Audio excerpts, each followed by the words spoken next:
Bonjour, bienvenue sur ma vidéo de présentation de mon logiciel éducatif Memo. Mon logiciel est doté d'un système de connexion avec une courte base de données.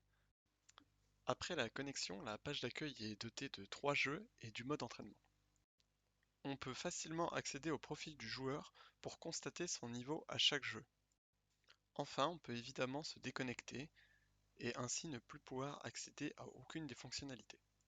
Je vais tour à tour vous présenter chaque jeu en commençant par Simon. En accédant au jeu, les règles nous sont affichées et une fois prêt, nous pouvons appuyer sur commencer. Comme pour tous les jeux, le nombre de la série à réaliser est égal au niveau du jeu. Donc ici par exemple, le niveau de Simon est 3, il faut donc réaliser une suite de 3 couleurs. Une fois réalisé, comme vous pouvez le constater, le niveau de Simon a changé, il a monté de 1. Il a été aussi mis à jour dans la base de données. Comme pour l'ensemble des autres jeux, si on échoue au Simon, on peut simplement recommencer la série au même niveau. Le jeu Suite est un jeu dans lequel une suite de nombres est montrée à l'utilisateur qu'il doit mémoriser puis la saisir au clavier.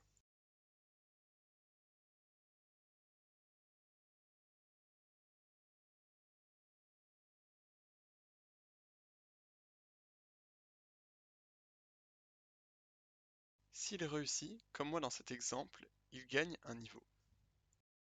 Le jeu Gris est un jeu dans lequel une suite de nombres dans l'ordre est donnée à l'utilisateur dans les coordonnées d'une grille.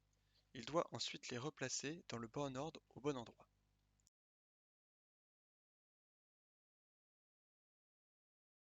Comme pour les autres jeux, s'il échoue, il peut recommencer au même niveau.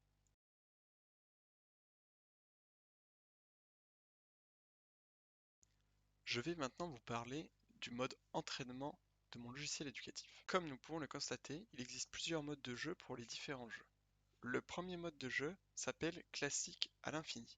Il consiste à jouer aux différents types de jeux avec une série infinie. Sous vos yeux, voici l'exemple du Simon, mais le mode de jeu marche de la même manière pour tous les autres jeux. Je vais maintenant vous parler du mode personnalisation en commençant encore une fois par Simon. Le jeu Simon comprend 3 champs de personnalisation possibles. Le premier est sur la taille de la série qu'on souhaite réaliser, le second est sur l'activation ou non du son de chaque couleur, et le dernier est sur le temps de clignotement des boutons de chaque série.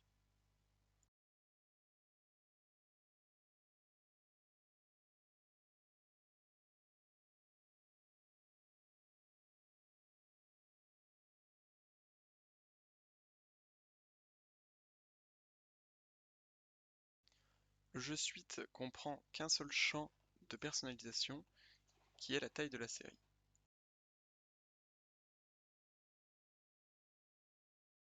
Tous les jeux en mode personnalisation permettent aussi l'échec et la possibilité de recommencer la série avec les mêmes personnalisations. Enfin, la personnalisation du jeu Gris.